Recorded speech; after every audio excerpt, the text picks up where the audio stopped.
राजकुमारी सत्यभामा ने प्रण कर रखा था कि जो राजकुमार उसके 10 प्रश्नों के उत्तर ठीक ठीक देगा और चौसर के खेल में उसे हरा देगा, उसी से वह विवाह करेगी, अन्यथा वह ताउम्र कुंवारी ही रह जाएगी। सोचेगी भगवान ने उसकी टक्कर का कोई मर्द पैदा ही नहीं किया। पर फिर एक दिन ऐसा हुआ जो आज तक नहीं हुआ था। मेदिनीपुर शहर के राजा वज्रसेन की पुत्री सत्यभामा अपनी सुंदरता के लिए देश प्रदेश में प्रसिद्ध थी। राजकुमारी सत्यभामा इतनी सुंदर थी कि स्वर्ग की अप्सराएं भी उसके सामने फीकी लगे। जब वो महल के गलियारों से गुजरती तो उनकी रेशमी चुनरी का हल्का स्पर्श तक हवा में सुगंध घोल देता। भगवान ने राजकुमारी सत्यभामा को सौंदर्य के साथ अपार बुद्धिमत्ता का गुण भी दिया था। रानी केवल रूप की रानी नहीं बल्कि गुणों की अद्वितीय प्रतिमूर्ति भी थी। अब जहाँ इतना सब होता है वहाँ घमंड और अहंकार का निवास ना हो, ऐसा तो संभव ही नहीं। राजकुमारी सत्यभामा ने प्रण कर रखा था कि जो राजकुमार उसके 10 प्रश्नों के उत्तर ठीक ठीक देगा और चौसर के खेल में उसे हरा देगा, उसी से वह विवाह करेगी, अन्यथा वह ताउम्र कुंवारी ही रह जाएगी। और अंततः इस सोच में संतोष पालेगी कि उस ऊपर वाले ने उसकी बराबरी का पुरुष बनाया ही नहीं, समस्त संसार में उसके योग्य कोई पुरुष पैदा ही नहीं हुआ। राजकुमारी सत्यभामा का एक और नियम था कि जो राजकुमार उसके प्रश्नों के उत्तर नहीं दे पाएगा वो कभी बाहर भी नहीं जा पाएगा, उसे उसका कैदी बनकर आजीवन कारावास भोगना होगा। वो नहीं चाहती थी कि कोई ऐरा गैरा राजकुमार सिर्फ उसकी सुंदरता को निहारने के लिए ऐसे ही मुंह उठाकर उसके समक्ष आ जाए और असफल होने पर बाहर उसकी सुंदरता का गुणगान करता फिरे। राजकुमारी सत्यभामा का मानना था जिस पुरुष ने उसे एक बार देख लिया वो या तो उसका पति होगा या फिर ताउम्र के लिए उसका कैदी। इतने सख्त नियमों के बावजूद कई राजकुमारों ने खुद को बुद्धिजीवी मानते हुए राजकुमारी की परीक्षा में भाग लिया और फलस्वरूप वे सभी उसके कैदी बनकर रह गए। पर फिर एक दिन ऐसा हुआ जो आज तक नहीं हुआ था। एक राजकुमार किसी तरह उसके कैद खाने से निकलकर भागने में सफल हो गया। वह जंगल में इधर उधर भटकने लगा और भटकते हुए बुदबुदाने लगा, हे मालिक, या तो मुझको उठा ले या राजकुमारी सत्यभामा के दर्शन करा दे। नहीं चाहिए मुझे ऐसी जिंदगी जिसमें वो न हो। राजकुमारी के विरह में वो व्याकुल होकर मारा मारा फिर रहा था। एक दिन वह चंद्रावती नामक नगर के बाहर जा पहुंचा। उसी समय राजा वीरसेन भी शिकार खेलता हुआ उधर आ निकला। राजकुमार उस समय भी वहीं बातें बुदबुदाते हुए विलाप सा कर रहा था। उसके विरह भरे शब्द सुनकर राजा वीरसेन उसके पास आया और उसकी दुर्दशा देखकर पूछने लगा, तुम पर ऐसी क्या विपत्ति आ पड़ी है जो तुम इतने व्याकुल हो रहे हो? राजकुमार बोला, मुझसे मेरा हाल ना पूछो, मेरे प्राण निकलने वाले हैं। मुझे तो बस अब हर जगह वो नजर आती है।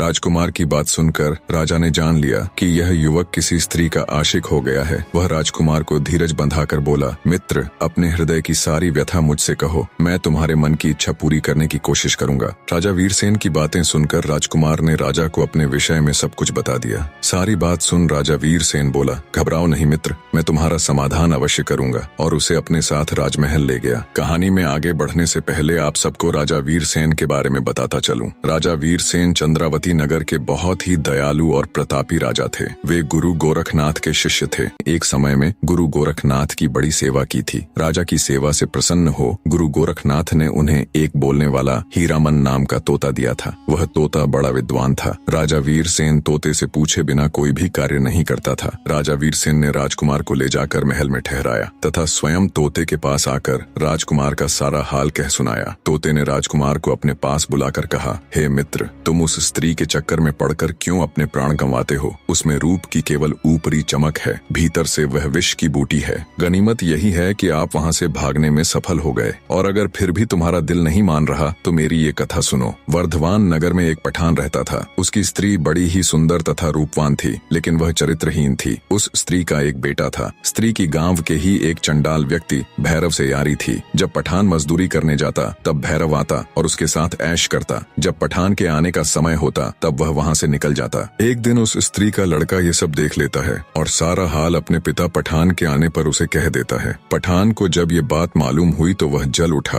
गुस्से में उसने अपनी उस स्त्री को खूब मारा पीटा। एक दिन पठान मजदूरी करने गया हुआ था। तभी भैरव उसके पास आया और पूछने लगा, क्या बात है, आज तुम बहुत उदास दिख रही हो? स्त्री बोली, मेरे बेटे ने तुम्हारे और मेरे ऐशो आराम का सारा हाल देख लिया और अपने पिता से कह दिया, अब मेरा पति मुझे बहुत मारता पीटता है। भैरव कुछ सोचते हुए बोला, अपने बेटे का गला घोंट कर मार डाल ताकि तेरे हृदय का दुख समाप्त हो जाए। अपने आशिक की बात सुन उस स्त्री ने कामदेव के वशीभूत होकर अपने बेटे को मार डाला। जब पठान मजदूरी करके वापस आया तो वह चिल्ला चिल्ला कर पुकारने लगी, कोई बचाओ, इस जालिम ने मेरे लाल को मार डाला, हाय मेरा लाल। स्त्री का चिल्लाना सुनकर मोहल्ले के बहुत से लोग दौड़कर आए और पूछा, क्या हुआ? तब उस मक्कार स्त्री ने कहा, मेरा लड़का एक पैसे के लिए जिद कर रहा था, इसलिए इस निर्दयी ने गुस्से में आकर उसे जान से मार डाला।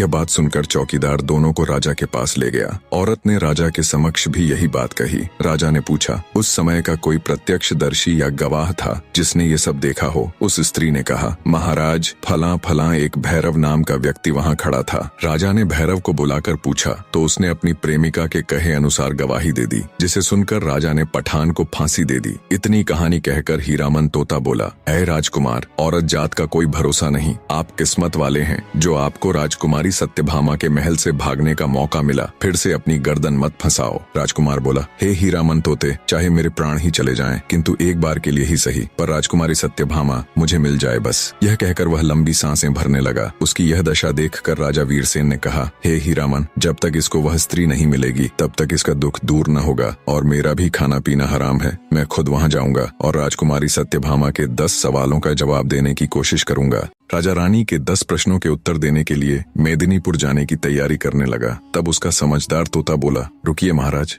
पता नहीं मेदिनीपुर नाम का कोई शहर है भी या नहीं, पता नहीं कोई सत्यभामा नाम की राजकुमारी है भी कि नहीं। महाराज, समझदारी इसी में है कि आप पहले मुझे जाने दें, अगर सब सही हुआ तब आप बेशक चले जाना। राजा वीरसेन को तोते की बात सही लगी। तोता हीरामन कुछ विचार करके बोला, महाराज, एक और कार्य कीजिए, मेरी पंखों में नाना प्रकार के हीरे मोती पिरो दीजिए। राजा वीरसेन ने वैसा ही किया और तोते को अच्छे से सजाकर विदा कर दिया। कई दिनों की उड़ान के बाद हीरामन मेदिनीपुर पहुंच गया। वहां जाकर वो राजकुमारी सत्यभामा के महल की छत पर जा बैठा। जब सत्यभामा का ध्यान उस तोते की तरफ गया तो वो भी उसकी सुंदरता देख अचंभित रह गई। उसने इतना सुंदर और हीरे मोती के पंखों वाला तोता कभी नहीं देखा था। राजकुमारी बोली, हे तोते, तुम किस देश से आए हो और किस देश को जाओगे? तुम्हारा यहाँ आने का मकसद क्या है? तोता बोला, हे रानी, चंद्रावती नगर के राजा वीरसेन ने मुझे यहाँ भेजा है। मैं तो बस ये पता करने आया था कि सच में कोई मेदिनीपुर नगर और राजकुमारी सत्यभामा असल में है कि नहीं। पर हे रानी, मैं तुमसे एक बात पूछना चाहता हूँ, सच बताना, तुम इतनी उदास क्यों हो? ऐसे क्या पाप किए हैं तुमने? तोते की बात सुनकर राजकुमारी सत्यभामा हैरान रह गई। उसने अपने मन में सोचा, ये तोता नहीं बल्कि कोई राजकुमार है। यह मंत्र से तोता बनकर मेरा भेद लेने आया है, इसको पकड़कर मार देना चाहिए। ये विचार कर रानी बोली, सभी लोग जन्म से ही पापी होते हैं जो इस संसार में आते हैं। मैंने इस शरीर को पाकर कोई सुख नहीं पाया। हे सुआ महाराज, मैंने वर ढूंढने के लिए बहुत से देशों में ब्राह्मणों को भेजा, लेकिन किसी से भी मेरी जोड़ी नहीं मिली। राजकुमारी की बात सुन तोता बोला, हे राजकुमारी, जैसी तुम सुंदर और आकर्षक हो वैसे ही मेरे राजा हैं। विधाता ने तुम दोनों की जोड़ी बनाई है, इसलिए तुम मेरे साथ चलो। राजकुमारी सत्यभामा तोते की बात सुन बोली, हे तोते, तुम ठीक कह रहे हो, मुझे तुम्हारी बात पर विश्वास है। विधाता ने कृपा की जो तुमने मुझे दर्शन दिए। अब तुम हमारे पास आओ और बताओ वह राजा कौन है और कहाँ रहता है। मेरी अंगूठी ले जाओ और उससे मेरा विवाह कराओ। मैं उनकी दासी बनकर जन्म जन्म उनके दर्शन करती रहूंगी। तोता बोला, मैं तेरे पास नहीं आऊंगा, तू एक मक्कार स्त्री है, सुना है तू बहला फुसलाकर कैद में डाल देती है। राजकुमारी बोली, मैं बिल्कुल सच कह रही हूँ, मैं तुम्हारे साथ चलने को तैयार हूँ, वो ऊपर वाला साक्षी है। तुम मेरे पास आ जाओ, मैं तुम्हारी मेहमान नवाजी करूंगी। तुम मुझसे क्यों डर रहे हो? मुझे दासी बनाकर अपने साथ ले चलना। राजकुमारी के वचन सुनकर तोते को विश्वास हो गया। वो उड़कर उसके पास चला गया। राजकुमारी ने तुरंत उस तोते को पकड़ लिया और कपट्टी मुस्कान के साथ बोली, हे दासी, जल्दी से छुरी लाओ और इसका सिर काट दो। ये कोई तोता नहीं है, ये तो कोई बड़ा पापी है जो मंत्र तंत्र करके मेरा भेद जानने आया है। तोता अब पछता रहा था कि क्यों उसने राजकुमारी का विश्वास किया। वो बचने की युक्ति सोचने लगा। राजकुमारी के जाल में फंसे तोते को जान के लाले पड़ गए। सोचा, अच्छा भला सब कुछ देख तो लिया था, फिर क्यों खामखां राजकुमारी से फालतू के सवाल जवाब में उलझा। सीधा जाकर राजा को बता देना था, आगे वो जाने या ये राजकुमारी। खामखां पंगे में पैर फंसा दिया। सोचा अब जल्दी से कोई तरकीब लगानी पड़ेगी, नहीं तो ये चंडाल रानी मुझे जीवित नहीं छोड़ेगी। तोता बोला, हे रानी, मेरा नाम हीरामन तोता है, मैं कोई बहरूपिया नहीं हूँ, बल्कि यही मेरा असली रूप है। अगर तुम मुझे छोड़ दोगी तो मैं तुम्हें भी तंत्र और विचार सिखा सिखा सकता हूँ। मैं गिरी विश्वनाथ का पक्का चेला हूँ। राजकुमारी बोली, अगर ऐसा है तो जल्दी से मुझे मंत्र बताओ, नहीं तो अभी तुम्हारे पंख नोच डालूंगी। तोता बोला, हे रानी, मंत्र ऐसे सबके सामने नहीं बताए जाते। तुम अपनी दासियों को यहाँ से जाने के लिए कहो। ऐसे सबके सामने मैं तुम्हें मंत्र नहीं सिखा सकता, वो तो कान में बताने की चीज है। तोते की बात मान राजकुमारी ने तुरंत अपनी सभी दासियों को वहाँ से भेज दिया। दासियों के जाने के बाद जब राजकुमारी ने मंत्र सुनने के लिए सिर झुकाया तो तोते ने उसके गाल पर चोंच मार दी। राजकुमारी सत्यभामा चीखती हुई व्याकुल होकर धरती पर गिर पड़ी। जब तक वो कुछ समझ पाती, तोता वहाँ से उड़कर फिर से खिड़की में जा बैठा। गुस्से में लाल पीली हो राजकुमारी ने अपनी दासी को आवाज लगाई और कहा, इस दुष्ट तोते का शिकार करने के लिए जल्दी से बाज को लेकर आओ। जब तक दासी बाज के पिंजरे को लेकर आई तब तक तोता वहाँ से उड़ चुका था। कई दिनों की उड़ान के बाद वह राजा वीरसेन के पास आ पहुंचा और कहने लगा, हे महाराज, स्त्री रंग, रूप, यौवन में देखने योग्य है। राजकुमार की बात बिल्कुल सत्य है कि कोई उसे एक बार देख ले तो वो उसके मोह को कदापि नहीं छोड़ सकता। परंतु महाराज, उसका स्वभाव खोटा निकला। पहले उसने मुझे पुचकार कर अपने पास बुलाकर पकड़ लिया और फिर मुझे मारने को आतुर हुई। बस गुरु गोरखनाथ की कृपा से बड़ी मुश्किल से किसी तरह प्राण बचाकर भागा हूँ। तोते की सारी बात सुन राजा वीरसेन उसको शाबाशी देता हुआ कहता है, हीरामन, तुमने बहुत अच्छा किया। अब तुम चिंता मत करो, मैं खुद उस राजकुमारी से निपट लूंगा। अगले दिन राजा ने हथियार बांधे, तोते को हाथ में लिया और घोड़े पर सवार होकर राजकुमारी सत्यभामा के नगर की तरफ चल पड़ा। कुछ ही दिन की यात्रा के बाद राजा वीरसेन मेदिनीपुर शहर पहुंच गया। वहां पहुंचकर उसने पहरेदारों से राजकुमारी को खबर करने के लिए कहा। जब दासियों ने राजकुमारी को राजा वीरसेन के आने का समाचार दिया तब सत्यभामा ने कहा, क्या वो मेरी सब शर्तों से भली भांति परिचित है? अगर है तो उन्हें आदर पूर्वक अतिथि घर में ठहरा दो। सेवादारों ने राजकुमारी के कहे अनुसार राजा को जलपान कराकर ठहरा दिया। रात हुई तो रानी सज स्वर कर बैठ गई और सिपाहियों को आदेश दे राजा वीरसेन को अपने सम्मुख बुलवा लिया। राजा वीरसेन राजकुमारी सत्यभामा के सामने बैठ गया। राजकुमारी बोली, अगर आपने मेरे 10 सवालों के जवाब ठीक से दिए और मुझे चौसर के खेल में हरा दिया तो मैं आपकी हो जाऊंगी। अगर ऐसा नहीं कर पाए तो आपको सदा के लिए मेरा कैदी बनना पड़ेगा। राजा बोला, अपने प्रश्न शुरू करो राजकुमारी, मैं तैयार हूँ। राजकुमारी बोली, ठीक है तो बताओ राजन, कौन सा तालाब बिना पानी के होता है? कौन सा पेड़ बिना डाल के होता है? कौन सा पक्षी बिना पंख के होता है? और कौन सी मौत बिना समय के होती है? राजा वीरसेन ने गुरु गोरखनाथ का ध्यान करते हुए जवाब देने शुरू किए। सुनो राजकुमारी, आंखें हैं जो बिना पानी का तालाब है, मौत है जो बिना डाल का पेड़ है, जीव है जो बिना पंख का पक्षी है जिसका कोई भरोसा नहीं कब उड़ जाए, और नींद है जो बिना समय की मौत है। राजकुमारी ने दूसरा प्रश्न किया, कौन तपस्वी है जो नित्य तपस्या करता है? कौन है जो रोज सुबह उठकर स्नान करता है? कौन है जो सब रस उगलता है और कौन है जो सब रस खाता है? राजा बोला, सूर्य ऐसा तपस्वी है जो नित्य तपस्या करता है। ब्राह्मण रोज सुबह उठकर स्नान करता है। इंद्र राजा वर्षा के रूप में सब रस उगलते हैं और धरती है जो सब रस खाती है अर्थात वर्षा को सोख लेती है। राजकुमारी ने तीसरा सवाल किया, ऐसा क्या है जो कोई स्त्री नहीं कर सकती? ऐसा क्या है जो समुद्र में समा नहीं सकता? ऐसा क्या है जो अग्नि में नहीं जल सकता? और क्या है जिसे काल नहीं खा सकता? राजा बोला, राजकुमारी, एक स्त्री अपने पुत्र के साथ क्रिया नहीं कर सकती। यश है जो समुद्र में समा नहीं सकता। धर्म है जो अग्नि में जल नहीं सकता। और नाम ऐसी वस्तु है जिसे काल खा नहीं सकता। राजा की हाजिर जवाबी और सटीकता के साथ सवालों के जवाब देते देख राजकुमारी आश्चर्य के साथ साथ प्रसन्न भी थी। उसने चौथा सवाल किया, ऐसा क्या है जो बचपन में 30 गज का, जवानी में 4 गज का, बुढ़ापे में 60 गज का और मरने के बाद अंत नहीं? राजा बोला, सुनो राजकुमारी, किसी भी वस्तु या इंसान की परछाई ही एकमात्र ऐसी चीज है जो दिन में 30 गज की, दोपहर में 4 गज की, शाम के समय 60 गज की और रात में अनंत हो जाती है। राजकुमारी बोली, आप ठीक कह रहे हैं राजन। अब मेरे 5वें सवाल का जवाब दो, वह क्या है जो हमेशा बदलता रहता है पर कभी नहीं बदलता?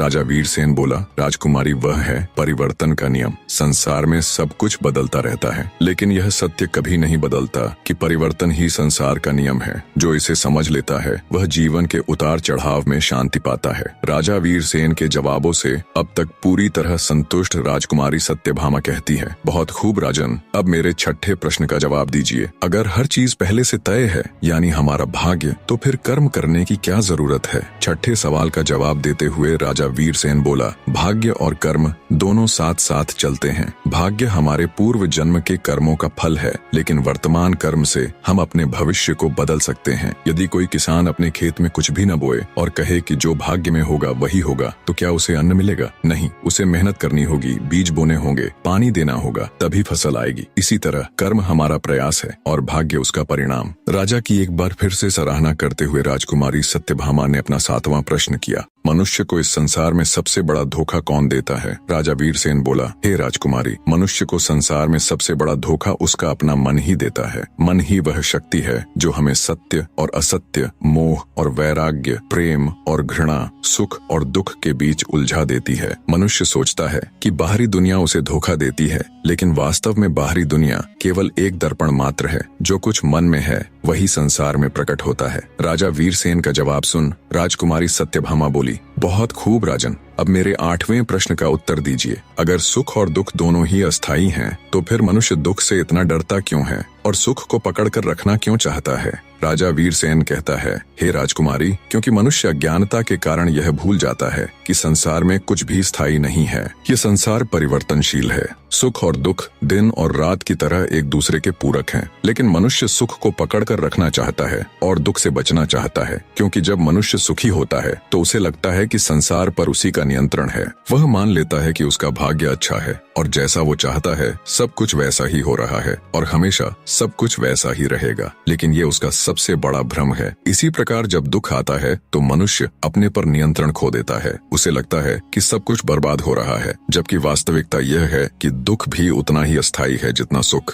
राजकुमारी सत्यभामा 9वां सवाल पूछती है, हे राजन, क्या यह संसार हकीकत है या केवल एक भ्रम है? राजा वीरसेन बोला, सुनो राजकुमारी, यह संसार अस्थायी है, इसलिए इसे पूर्ण रूप से वास्तविक नहीं कहा जा सकता। जो चीज स्थायी नहीं होती वह भ्रम होती है। उपनिषदों में कहा गया है, ब्रह्म सत्यम जगन मिथ्या, अर्थात ब्रह्म सत्य है, यह संसार माया है। हे राजकुमारी, हम जो भी देखते हैं वह केवल 5 इंद्रियों तक सीमित है। जब हम सपना देखते हैं तो वह हमें पूरी तरह वास्तविक लगता है, लेकिन जागने के बाद वह केवल एक भ्रम होता है। इसी प्रकार यह संसार भी जागृत अवस्था का एक सपना मात्र है। सत्य वही है जो कभी नष्ट नहीं होता और वह केवल आत्मा और परमात्मा है। राजा का जवाब सुन राजकुमारी सत्यभामा बोली, हे राजन, अगर आत्मा और परमात्मा ही सत्य है तो मनुष्य को जन्म से पहले और मृत्यु के बाद का कुछ भी याद क्यों नहीं रहता? राजा वीरसेन राजकुमारी सत्यभामा के 10वें यानी आखिरी सवाल का जवाब देता हुआ बोला, हे राजकुमारी, क्योंकि प्रकृति ने हमें भूलने का वरदान दिया है ताकि हम अपने पिछले जन्मों के बंधनों से मुक्त होकर नए अनुभवों को जी सकें। यदि मनुष्य को अपने पिछले जन्म की याद रहती तो मनुष्य पिछले जन्म के सुख दुख में ही उलझा रहता और इस जीवन को सही से नहीं जी पाता। स्मृति का नाश ही नया सृजन है, अर्थात जब पुरानी यादें मिटती हैं तभी नया जीवन संभव होता है। कुछ लोग गहरे ध्यान और साधना से अपने पूर्व जन्म की झलक देख सकते हैं, लेकिन ये बहुत ही मुश्किल या यूं कहे लगभग असंभव ही होता है। मृत्यु के बाद आत्मा नए शरीर में प्रवेश कर जाती है और एक नया जीवन आरंभ होता है। अगर मनुष्य को सब कुछ याद रहता तो वह कभी भी आगे नहीं बढ़ता। राजा ने राजकुमारी सत्यभामा के 10 प्रश्नों के उत्तर सही सही दे दिए। यह देखकर राजकुमारी सत्यभामा बहुत प्रसन्न हुई। उसने कुर्सी से खड़े होकर राजा का अभिवादन किया और बोली, मान गए राजन, आप वाकई में बहुत बुद्धिमान हो, पर अभी मेरी सभी शर्तें पूरी नहीं हुई। अब आपको मुझे चौसर के खेल में हराना होगा राजन। राजा वीरसेन खुद चौसर का एक अच्छा खिलाड़ी था। बोला, ठीक है राजकुमारी, आपकी ये शर्त भी पूरी करने की कोशिश करूंगा। राजा वीरसेन और राजकुमारी सत्यभामा के बीच चौसर का खेल शुरू हो जाता है। अंततः राजा ने राजकुमारी को चौसर में भी हरा दिया। यह सब देख राजकुमारी सत्यभामा अपने पिता के पास गई और सारा हाल उन्हें कह सुनाया। राजा वज्रसेन यह सुनकर अति प्रसन्न हुआ। उसने मंत्री को भेजकर राजा वीरसेन को बुलाया और बड़े आदर सत्कार से बैठाया। वीरसेन ने कहा, महाराज, मैंने आपकी बेटी के सभी प्रश्नों के उत्तर दे दिए और उसे चौसर में भी हरा दिया। अब आप अपनी बेटी को मेरे साथ भेज दीजिए। तब राजा वज्रसेन ने कहा, मैं कोई शुभ घड़ी देखकर अपनी बेटी का विवाह करके आपके साथ भेज दूंगा। तब राजा वीरसेन बोला, हे राजन, मेरा विवाह राजकुमारी सत्यभामा के साथ नहीं होगा, क्योंकि ये तो किसी और की अमानत है। ये सुन राजा वज्रसेन ने हैरान होते हुए पूछा, ये आप क्या कह रहे हैं? आपने इसे पराई अमानत किस प्रकार बताया? तब राजा वीरसेन ने कहा, महाराज, जिन राजकुमारों को आपकी बेटी ने कैद कर रखा है, उनमें से एक राजकुमार उसकी कैद से निकल भागा था और वह अपना राजपाट त्याग जंगल में इधर उधर भटकता फिर रहा था। एक दिन वह मेरे राज्य में आया और एक पेड़ के नीचे बैठा रो रहा था। संयोगवश मैं भी उधर से निकला। उसे दुखी देखकर मैंने उससे सारा हाल पूछा तो राजकुमार ने आदि से लेकर अंत तक सारा हाल मुझे कह सुनाया। तब मैंने उसे आपकी बेटी पर सच्चा मोहित जानकर उसे प्रण किया कि मैं तुमको राजकुमारी सत्यभामा से मिलवाऊंगा। सो हे राजन, राजकुमारी सत्यभामा उसकी अमानत है। मैं राजकुमारी का विवाह उसके साथ कर दूंगा। यह बात सुनकर वज्रसेन कहने लगा, धन्य हैं आप जो आपने एक अनजान व्यक्ति के कारण इतना कष्ट सहा। अब आप मेरी बेटी के मालिक हैं, जिसे चाहो सौंप दो। मेरी ओर से तो यह आपकी अमानत है। तब राजा वीरसेन ने तोते को भेज राजकुमार को मेदिनीपुर बुलवा लिया और विधि पूर्वक राजकुमारी सत्यभामा के साथ उसका विवाह कर दिया। राजकुमार ने खुशी से राजा वीरसेन के पैर पकड़ ली और बोला, महाराज मैं हमेशा आपका ऋणी रहूंगा, आप धन्य हैं। राजकुमार और राजकुमारी सत्यभामा दोनों आनंद पूर्वक रहने लगे। राजा वीरसेन ने राजा वज्रसेन से विदा ली और अपने तोते के साथ अपने देश चला गया। निष्कर्ष, राजा वीरसेन और राजकुमारी सत्यभामा के बीच का संवाद हमें यह सिखाता है कि जीवन में सुख और दुख, दिन और रात, प्यार और घृणा जैसी चीजें एक दूसरे के पूरक हैं। जो आज है वो कल नहीं होगा, चाहे दुख हो या सुख। यदि हम इन बदलावों को समझकर शांतिपूर्वक स्वीकार कर लें तो हमारे जीवन की यात्रा आसान हो जाती है और हम खुशी से जीवन व्यतीत कर सकेंगे। आप हमें सुपर थैंक्स के जरिए सपोर्ट कर सकते हैं ताकि हम और भी बेहतरीन कंटेंट आपके लिए लेकर आ सकें। अन्यथा एक प्यारा सा कमेंट जरूर ड्रॉप कीजिएगा। आपका समर्थन हमारे लिए बहुत मायने रखता है। धन्यवाद।